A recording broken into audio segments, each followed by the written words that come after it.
Do it for my crew,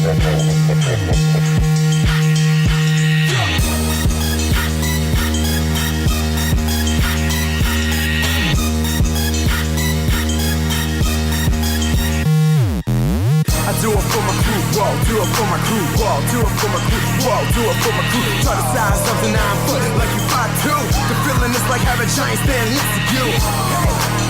Get them hands up, get them hands up. Can't believe they let me loose. Too big for this giant in the room.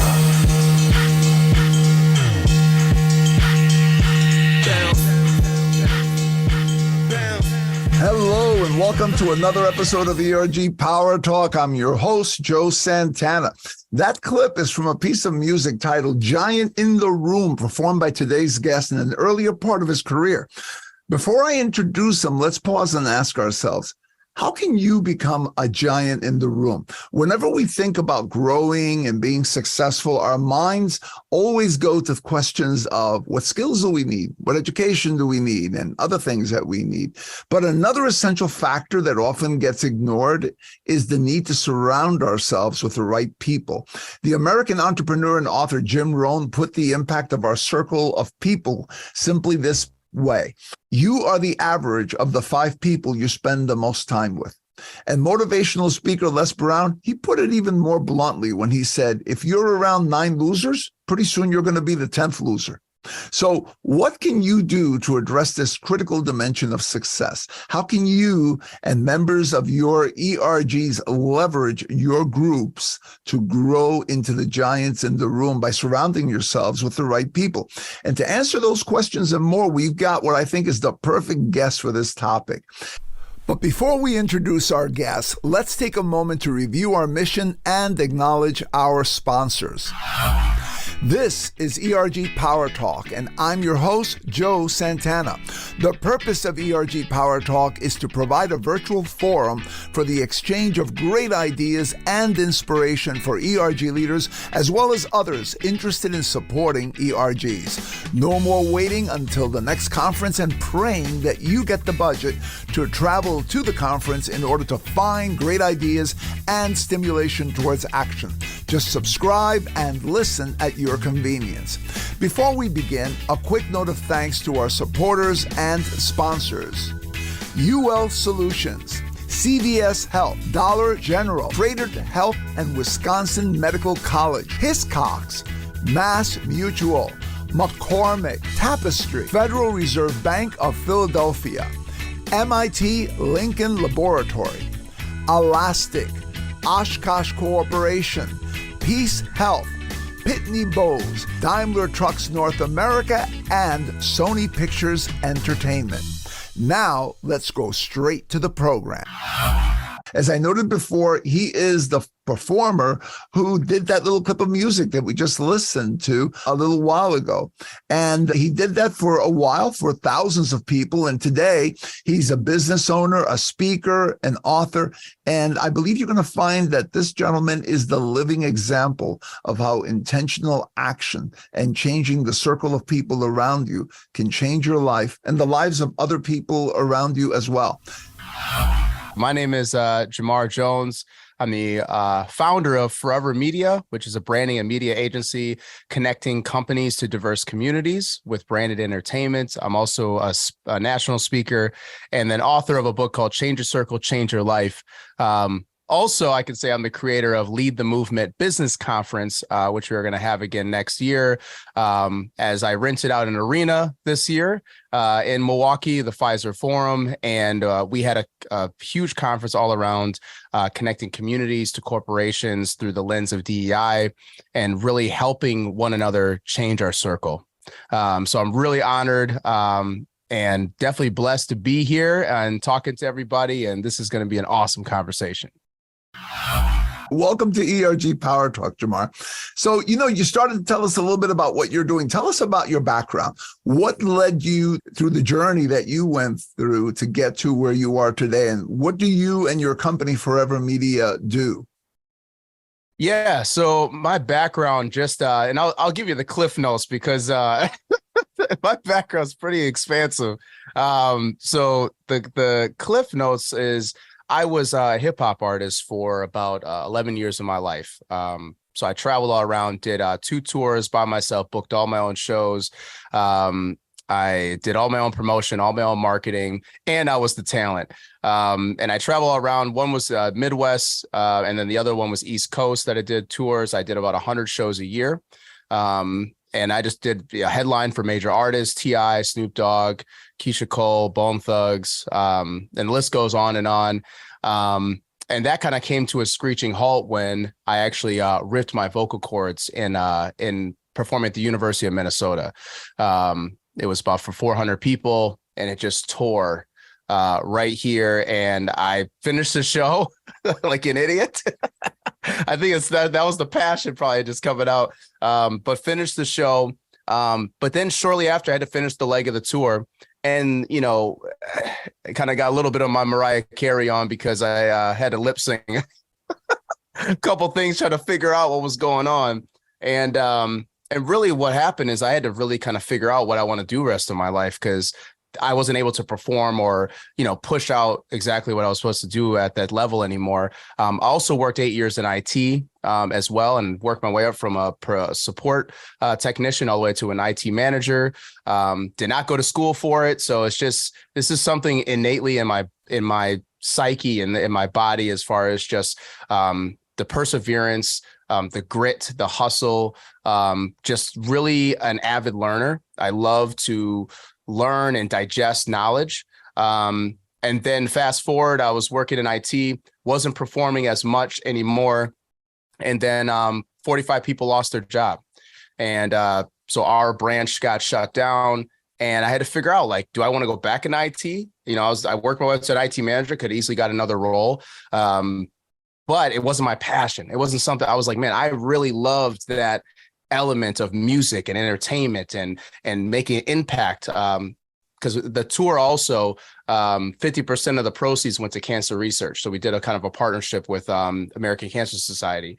And so I was always about impacting community and helping people and having people tell their story. And so that's when I started my company, Foureva Media. After that, as I was like, I'm just going to do anything I'm kind of good at. I'm going to throw it out there to the world. And now 7.5 years later, here we are. And Foureva Media is growing. We have about 13 people on the team right now. And we do a lot of things. So we amplify people's brands. So if anybody has a brand of any sort, we amplify that in many ways, either through events, social media, storytelling, video, podcasting. We do a strategic partnerships. We do it through talent management. There's a lot of different elements, but we also do a lot of DEI initiatives. So we help companies really start to put the action into their DEI initiative and stop with the talking and let's get to action. That's why I love what Joe was talking about in his talk, as far as just leading with action. And really the time is now to do that. And it's so true. So we develop a strategy, and then we do the implementation of that and then show results based on that. So it's a lot of fun, get to meet a lot of interesting people. And I love the journey. I love doing it. One of the things that I find so fascinating about what you've done and your approach is that a lot of people in life will look at themselves and say, well, what am I good at? And then what am I going to focus on? And so they let's say, for example, they discover they're good at 7 different things. And they say, well, I'm going to focus on this one thing. You didn't do that. What you did was, I'm good at all these things. I'm going to find a way to put them all together and make them work. And I recall that when we were in Milwaukee together, I did the opening keynote, you did the closing one. And when you came in, you brought with you everything. I mean, you brought that musical aspect. You brought also that experiential aspect of what you've learned going through all the phases of your career. So I think that's a wonderful thing, because I think that's a different approach that people should consider, which is, rather than saying, well, let me shave off all these other parts of me and really focus on doing this one thing. How do I put all this together and create unique value that only I can create, because I am probably the only one that hold those 7 or 8 different skills that together form this experience or this value that I can provide. So I absolutely love that. Now, back in 2021, you authored a book titled Change Your Circle, Change Your Life. That was also the title of your keynote. Why did you write the book? Tell us what the essence of it is and what inspired you to write that book. Yeah, it's a great question. Really what it came down to is I had the title in my brain for the longest time. I was saying, I got this video of me, and I got to find that clip and post it. But I had this video of me felt like 5-6 years ago saying, I was sitting on the couch and I'm like, man, you got to change your circle, change your life. And it just stuck with me ever since. And so I decided to write the book because I looked back on my life and I was like, how did I get here? How in the world did I get here? I'm an owner of a branding and media agency. I'm speaking. I'm connecting with influencers and talented individuals. I'm providing an impact in my community, and I'm like, how in the world did I get here? I have an office. It's just crazy. I got a payroll to take care of.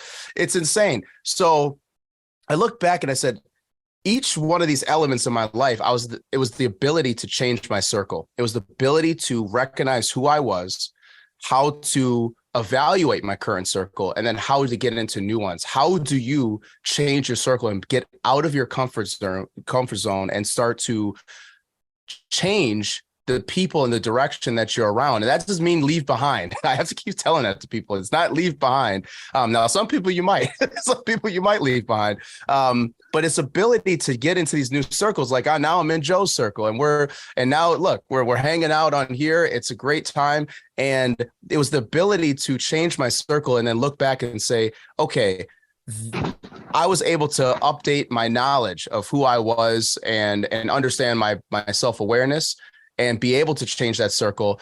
And I was like, I need to share this with everybody. And at first I was like, I don't know if I'm ready to write the book. Because a lot of times you have to be at a lot of times you get in your own head and like, I got to be at a certain prestige level to kind of write a book. But I was like, no time like the present, wrote the book in 6 months and released it. I'm kind of a crazy creator, but I got the book out, and the effect that it's having on people and the relatability is incredible. And so it's just something that I knew that was going to really resonate with people. And everybody struggles with this in their personal life or professional life with their ability to change their circle. And I think it's just so important, and more people need to talk about it. That's a great point. I remember years ago, I did this exercise with a group of people. It was during the beginning of LinkedIn. And one of the things that I asked them to do is just look at their LinkedIn connections and note how many people in their LinkedIn connections were pretty much in the same profession versus those that were not in the same profession or in a different role. And for the majority of people in that room, the bulk of all their connections were people that were in the same roles as they were. They were all very similar. They were following that birds of a feather fly together adage, right? Mm-hmm. And one of the things that we've learned is that we expand our ability to reach new people, to think of new ways of doing things when we do exactly what you said. And we're going to revisit that in a little while. But one of the things that I want to also bring up is back in Milwaukee, one of the things that you talked about is how many people spend their life wearing a mask. In fact, you demonstrated that. You had a Guy Fawkes mask that you had over a little stool behind the podium, and you put that on, and you were talking through it for a while. It was kind of funny. But share with listeners what you mean by that, and how do people end up putting those masks on and then keeping them on? Yeah, and this is a really deep topic. I put that mask on to show how ridiculous people look with their mask on every single day, and they're wearing it. And I think people just get this mask throughout life. They're constantly, people are just constantly being beat down. I feel like as you kind of grow and you develop, especially from your early years, teenage, and then you get into adult life, a lot of times we're told no, we're told you have to do it this way, you have to do it that way. And what happens is that, through college, and then even if you don't go the college route, but when you get into the real world, you all of a sudden are very timid almost with your approach. And you start to say, how do I blend in then more than how do I stand out? And the mask is something that people start to wear and they don't even realize it. They start to mold into either their career and start to adapt into whatever else is there and just mimic.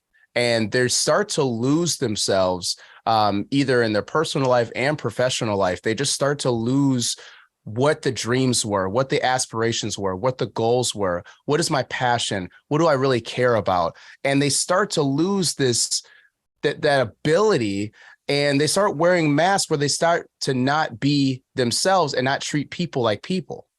And it's an amazing phenomenon, because I think that's where a lot of the turmoil in the world is coming from, is that everybody's wearing this mask, and we're also trying to solve problems. And so first you got to solve the problem of yourself, and then you have to solve the problem of the external area of it. And the mask is really the representation of somebody not understanding their true authentic self, and then not understanding their self-awareness. And self-awareness is, in my eyes, is broken down in 3 ingredients. It's broken down into fear, broken down into perspective, and then confidence. And if you can master and overcome those elements, you can start to unlock your self-awareness. And the last one is self-love. And you just truly love yourself first. And I think that that's where it starts. And then you can start to take that mask off and then start to help others take their mask off, so you can see things from a little bit more clarity. You can be a little more confident in what you believe in, what you stand for, and you're not as fearful about every single decision that you have to make. So I think we're all wearing masks. We just have to figure out when you're going to take yours off. Great point. So someone who's listening to this and who does a little bit of soul searching and says, you know what, I am wearing a mask of sorts, and it's not a mask that's comfortable for me. It's not one that I would like to wear, but somehow it's been molded to my face, and there it is now. What are some of the things that they can ask themselves to begin that process of breaking through to their authentic self? Yeah. So I feel like there's 4 powerful questions that you can ask yourself. So one is you want to ask, where do you want to go? And ask yourself that in your professional and personal life. I'm kind of hitting both sides because they're so important, to every single human being. We all have to have kind of balance both of those worlds. And so where do you want to go? What's it going to take to get there? And then are you willing to pay the price? And then the last question is, why haven't you paid it already? And that last question can really start to pinpoint why you haven't done it already. And it puts some accountability, and you start to write those things down, and you start to say, well, what stopped me? Why am I in this position in my life? And you kind of reverse engineer where you're at today. And then you start to slowly take a step forward. You just take a step, and you just start to solve the internal kind of conflicts with yourself, to start unlocking that self-awareness. So that way you're like, okay, I'm now more comfortable to be able to have a little, get past that fear. I'm a little comfortable to say, okay, now I have a wider perspective on this. I'm not just looking at this, just through a small tunnel.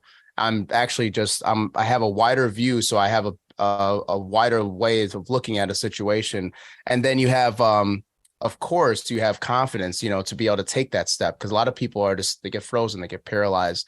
And so it's just about taking that step forward, asking yourself those 4 powerful questions. And then also, I would talk to your closest people around you in your circle. And if you can have these kind of deep conversations with them and just say, what do you know me for? And just describe me in your words, and just see how they do it. Don't interrupt them. Just see on how they describe you, because that's kind of what you're putting out there in the world. And if you want that change, you have to start with yourself. As I'm listening to you, I'm thinking that the process that you're talking about is a process that unfortunately happens a little bit too late for most people. In many cases, people start to do this, if they're lucky, maybe in their 40s or in their 50s, right? And sometimes they wait too late and they start doing it when they're way older than that, and they've already done whatever they were going to do, and they've spent their years in a particular role or doing certain things. And they realize at some point that, you know what, that's not what I wanted to do, but that's what I've been doing. So I think that what you're saying is really important, especially for people who are earlier in their career or just starting and in the middle of their careers, to start asking those questions and realize, what is it that I really want to do, and what is the best way that I can do it? How do I want to show up in life, and who do I want to really be, and what value do I want? I think all of those are really important questions, and the earlier you ask them, the better, because you can spend more of your life focusing on that larger part of who you really are, as opposed to being trapped behind that mask that we were talking about before. Now, when we were in Milwaukee, you talked a little bit about what you were just talking about now, and then you took everybody through an exercise that was designed to help them change their circle. Tell us a little bit about that exercise, and tell us how those lessons from that exercise can be applied in real life, because clearly one point of this is to come to that realization of what you really want to do, and what are the gifts, the talents that you bring into the world, and how you want those to show up in the value you create and in the life you create for yourself and others.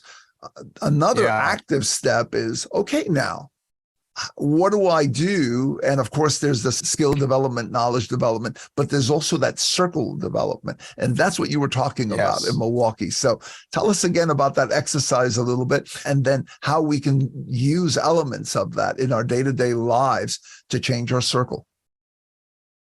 Yeah, for sure. And changing your circle is not a one-time thing. I want people to really walk away with that. You have to constantly be changing your circle.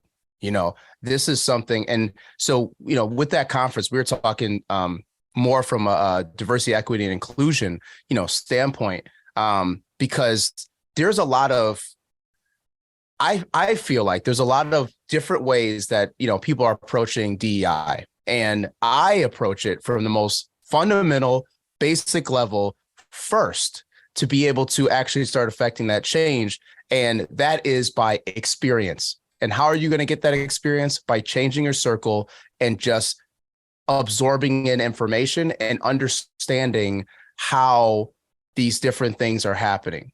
And so with our own selves, we have to also change our circle from a personal and professional standpoint. So change your circle is just so impactful, because first you have to evaluate your current one. And that's by, even from the most simplest way, that tonight, if you want to do this tonight, or you want to do it tomorrow, just don't wait too long. If you want to tally down, all the people that are in your direct circle right now, and then be able to go ahead and put a number next to their name of, how much are they adding to your life, or how much are they subtracting to your life? And just, the lower the number they're subtracting, the higher they are adding to your life. And this is more of, if it's input, if it's guidance, if it's mentorship, if it's support, if it's advice, if it's just love, if it's a companionship, you have to then say, okay, that's adding to my life. Are they a vampire? Are they negative? Are they doing things that you don't want to be a part of? Are they a bum? Are they doing things that you really don't want to be associated with? Are they always in their feelings about something? Are they constantly bringing you down? Are they not giving you really any good advice? Those are things that are going to be taking away from your life. And if you just simply put those numbers down and then start to say, okay, I've now kind of just lightly evaluated my circle. Now, what am I going to do about it? Because if your majority is going to be negative, then why do you think that you're at where you're at in your life? And you have to really start looking at that, because those people, like you said, the Les Brown, the people you're surrounding yourself with is going to dictate what is going to happen in your future. And that's why it's so important to change your circle and to have that ability to. And so do that to evaluate it. And now to change your circle, I want you to identify 4 new circles that you want to get into. If it's a new group, if it's a sports thing, if it's a mentorship program, maybe it's a new career, maybe it's advancing in your career, maybe it's a personal passion, maybe it's a nonprofit. What are those areas that you want to get into, and identify 4 new circles that you want to get into. And then you want to take about 15 minutes of research to actually start to say, hey, how would I do it? How would I get into those circles? Is it a Facebook group? Is it a connection on LinkedIn? Is it a referral from a friend? Is it, contacting an association and saying, hey, how do I get involved? Look into how I would actually get into those circles, and then just start reaching out and start showing up, start sending a message, start showing up to an event, start being part of a program. Some of these things you may have to pay into.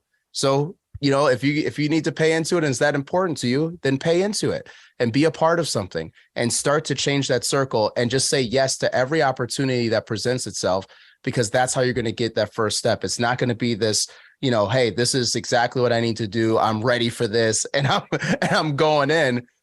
You need to say yes to every opportunity, even if you're not ready. And then the last one is you need to be able to post this on social media. And I know a lot of people aren't, comfortable with themselves posting on social media, but if you post this outwardly, at least tell your immediate circle and the people that are in your circle that you're doing these things, what's miraculously going to happen is that more people could be like, oh, I didn't know you were a part of that.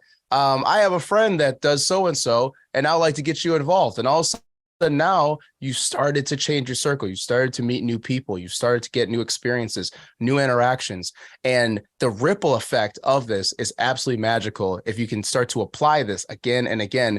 And I've just recently done this for myself with esports over the past year, where I've really started to dive into esports. I'm a gamer at heart. I've always be gaming all the time. And I know the esport market is just going up, and I wanted to get involved. So I just started to show up at local tournaments. I have no clue what's happening. I don't know what's going on. I'm just showing up. They're like, who are you here for? I don't know. I'm here to check it out. I'm here just to see. I don't even know what's going on. So that's where you start to show up. And then I got engaged with the our state's association for esports, shot him a message. He said, do you want to be a part of this community meetup that we do on Zoom? And I said, sure. I was busy, but I said, I'm going to make the time for it. And then I started to slowly just change my circle and get invested into esports. Somebody reached out and said, hey, do you want to sponsor a Rocket League tournament? Sure. I don't know what's the true ROI of it, but I know that I want to get involved. I want to show the community I'm a part of this. I want to learn. And so we did a sponsorship, and it meant the world to them. And, we helped that tournament happen. And it was just such an amazing thing. But I started to learn these things, and I started to show up. We did photos, we did video for it free of charge, because we wanted to be a part of the community. And now we're getting really in depth with esports, where I just had a call last week with the chief diversity officer of Riot Games, which is the people that created League of Legends and Valorant. I mean, these are massive games, but now we're into conversations of like, hey, how do we help? How do we get more involved? And so the ripple effect of changing your circle is just, you never know where it's going to take you. And that's the powerful part about it. That's wonderful advice. And I think that it's something that anybody who's listening can see. It's pretty straightforward. I mean, you're just basically expanding the type of people that you're bringing into your life. You're saying yes to more things, especially if they resonate with who you are, and you're moving forward. Fantastic. Okay, so let's pause here and take stock of the timely lessons we've learned in this first half of our discussion with Jamar about becoming a more powerful, authentic version of ourselves. 1, don't focus on blending in, focus on standing out.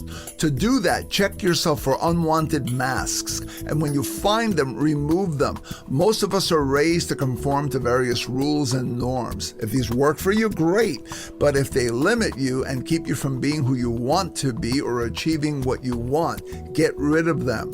2, explore and acknowledge all of your talents, gifts, and passions, and ask yourself, how can I put all this together to drive drive a unique brand of value.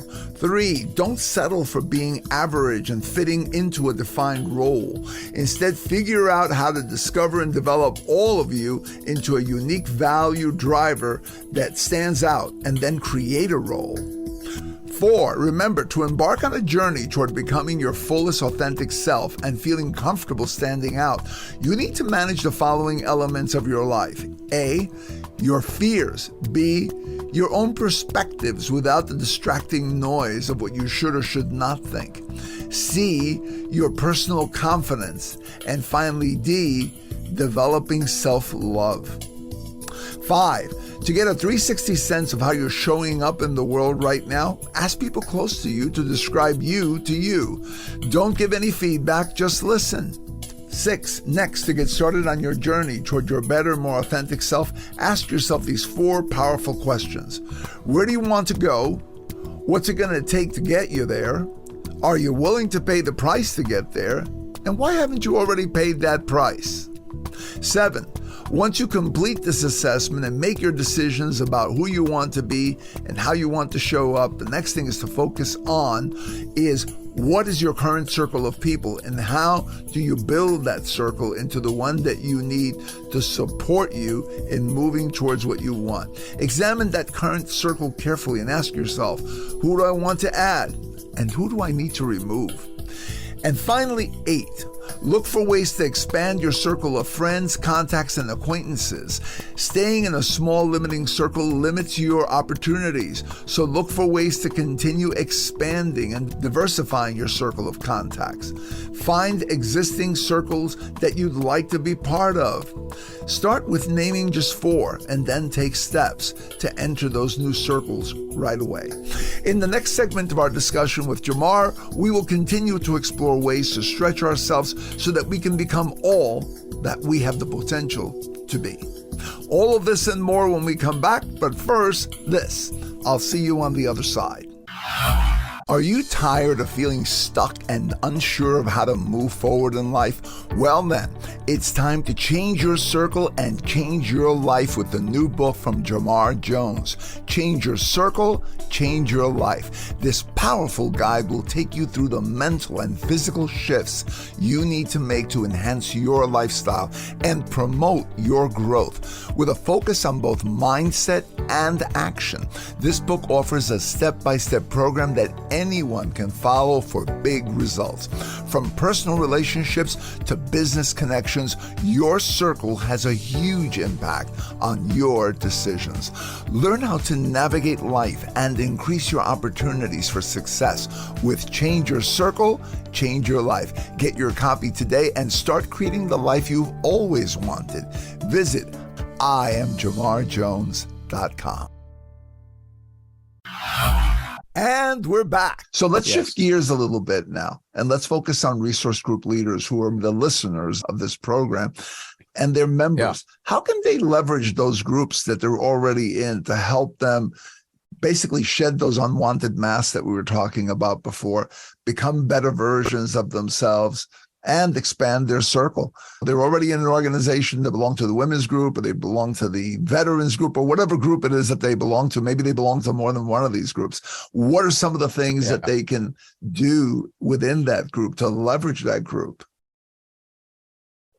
Yeah, I think that and this is something I've been now really challenging even organizations to do, is to be able to kind of create almost like a field trip experience. So run with me for a second. So we have these ERG groups. We have these groups that are put together to try to learn, educate, and help with communication and help grow each other really as people, and to really understand the DEI space, and just how to be more inclusive, how to be able to adapt to this. And the thing is that once again, it's all about experiences.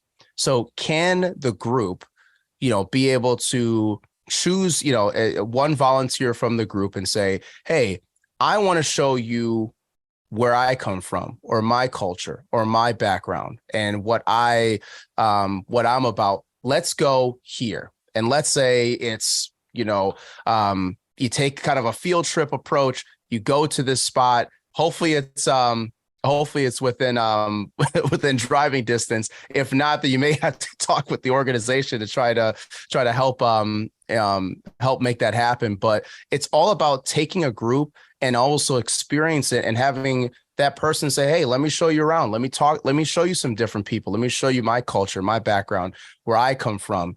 And it's about more of a learning experience and a fun time. Think of it almost like when you go to a different family's, party or something like that, where it's like you get invited over to somebody's house and they're from a different culture or background. You're like, wow, this is interesting. I'm learning a lot. This is pretty cool. And like, they're just bringing you into their home. They're bringing into their culture, and you kind of have to just roll with the punches. That, if they slide over a little thing of Turkish tea, then you better try that Turkish tea. I got a whole story about that with a good friend of mine that was Albanian, and I didn't understand the culture. But if you deny the tea, oh my goodness, it's not good. It's not good. But so, it's just, you got to learn these cultures. You got to learn and start to digest these cultures and these different backgrounds and way people that they live. So that way you can understand things a little bit more clearly. Once again, perspective and clarity.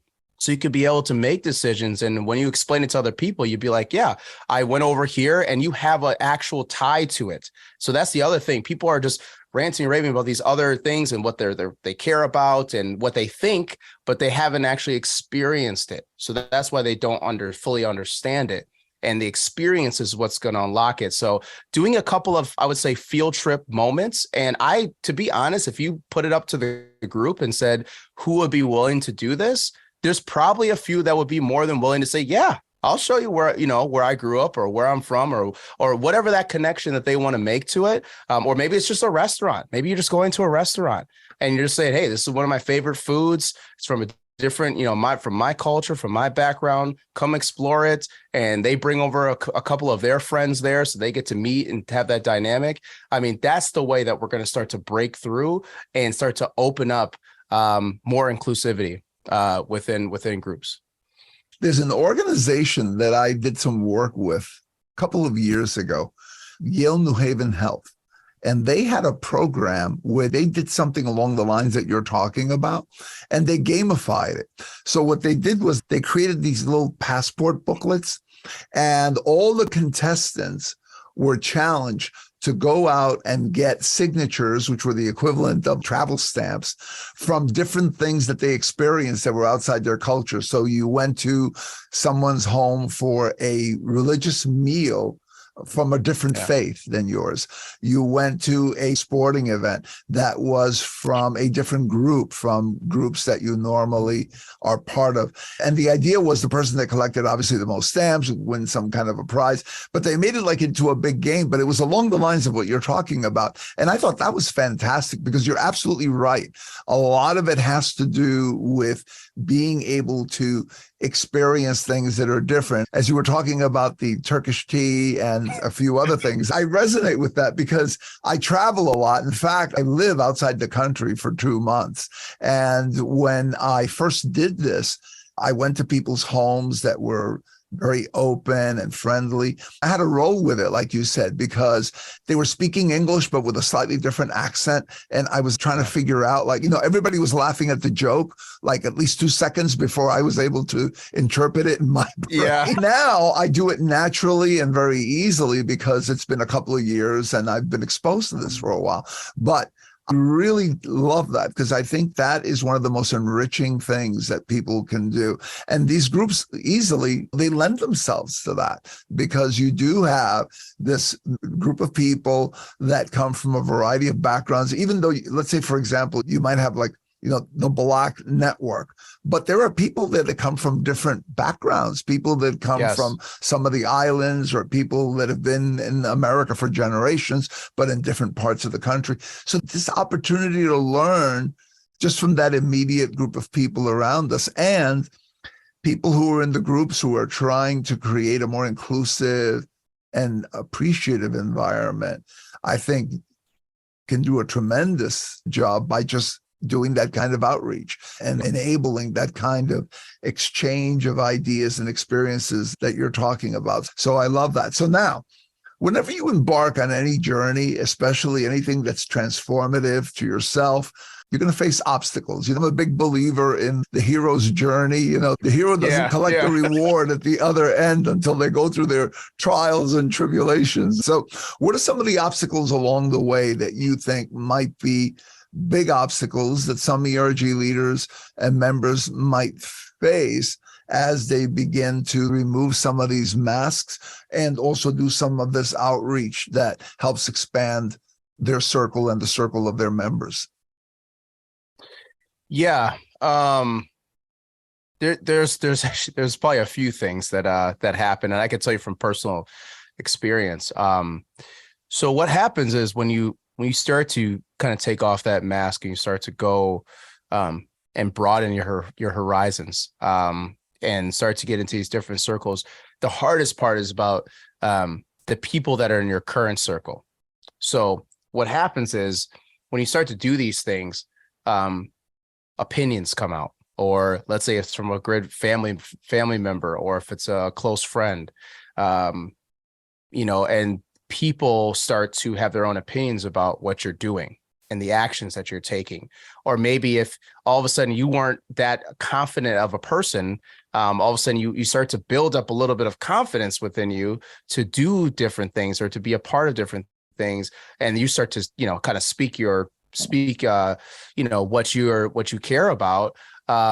They might not be ready for that. They might not be ready for your growth. And so what you have to do is just be cognizant of that. You have to be aware of that, that it's going to come up, and you have to truly make a decision where some of maybe the closest people that you've been around might not be the ones that are going to be there as you continue to grow and you continue to kind of, elevate your own being.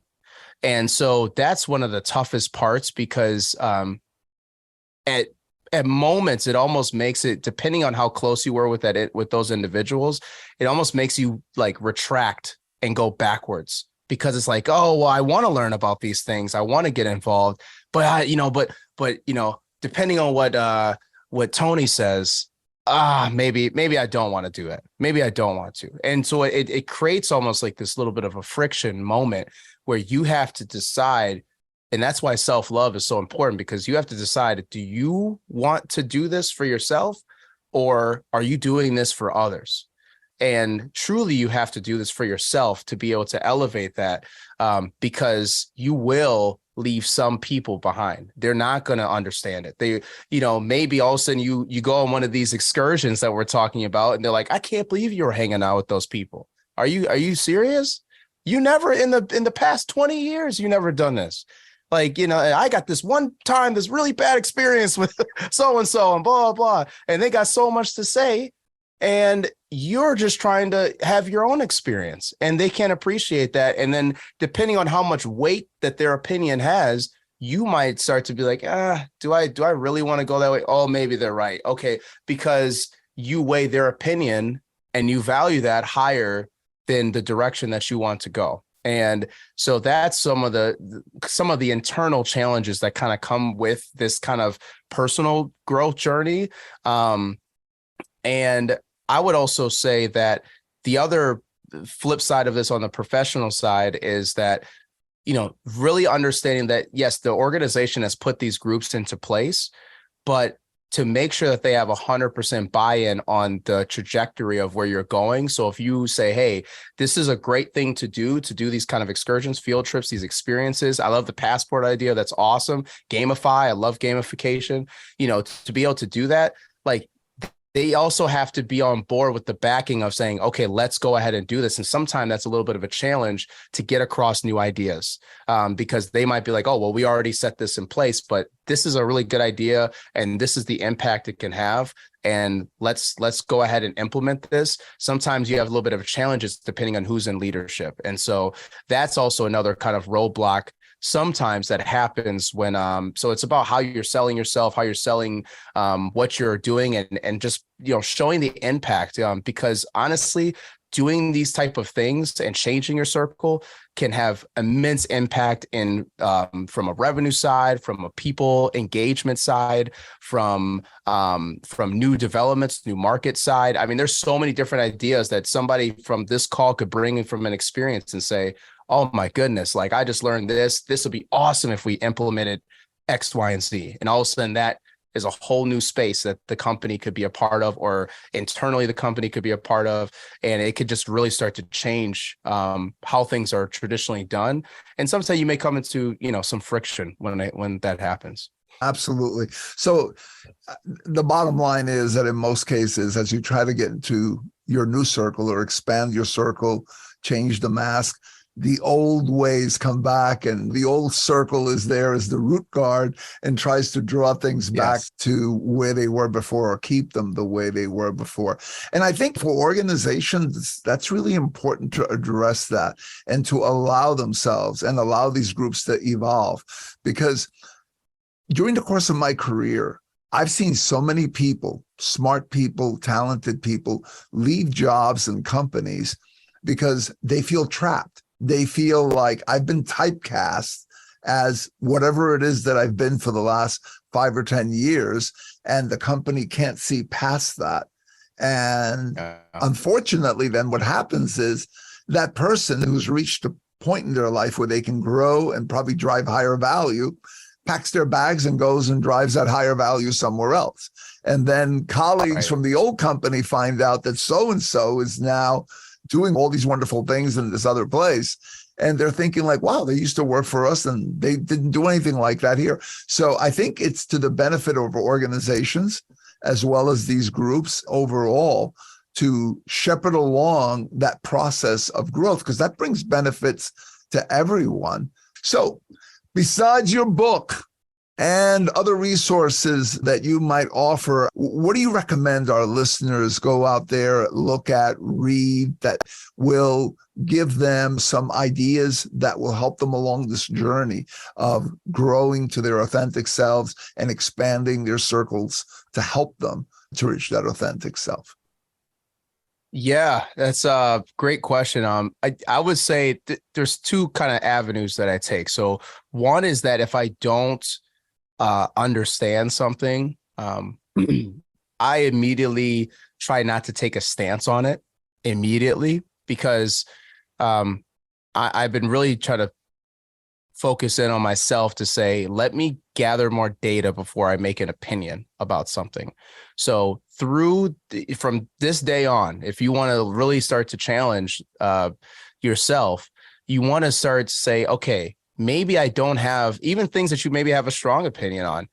Maybe start to just challenge it and say, let me gain a little bit more insight before I kind of make my stance on something. And if you don't have enough insight, try to do some research on your own. I mean, everybody uses YouTube Academy, of course, for everything. And YouTube is great just to gain different perspectives. A lot of these social platforms are awesome. TikTok is really great for just, hearing different opinions. And this is, to be honest, this is something that you have to say, hey, I'm not going to be triggered by this. I'm not going to, really get in my feelings about this. I'm just going to listen to the opposite side or to another opinion and start to digest this in before people are so quick to just make an absolute opinion about something or make an assumption or make their stance on it. I just challenge you to just absorb that a little bit more before you make your position. And so that's what I've been doing a lot recently. And sometimes I'll even get in conversations with people one-on-one and just hear things out. And I have no rebuttal. I have no answer. And they're like, oh, what do you think? I'm like, man, I'm listening, man. I'm just listening. I'm just here I'm a sponge. So let me just absorb this first and then, go forward. And then also hear different stories. I love listening to people tell different stories. So kind of like autobiographies or documentaries on things. I think it's so important to digest that. So I love, like, even from the Netflix documentaries and just hearing different stories and backgrounds, because it really can help you and educate you and grow you to say, okay, how can I implement maybe a piece of this into my own life? Absolutely. And finally, how can our listeners reach you, Jamar? Yeah, you could reach me on social media. My main one is LinkedIn. So Jamar Jones, but also Foureva Media. That's Foureva Media on all platforms. And also we have our own podcast as well, the Forever Podcast, that you can check us out on Spotify, Apple, and Google. And we also have it on YouTube, the video version. So definitely go connect with me there. And I always tell everybody I'm reachable. So just, shoot me a message. I got a lot going on, but I always try to reply back to every single person and make these connections, because you never know where these relationships can take you. So definitely reach out if you like to learn more or just want to chat. Fantastic. Jamar, thank you again for being part of ERG Power Talk. I appreciate it. Thank you very much, man. I really appreciate it. So let's look at what we got out of this second segment of our discussion with Jamar.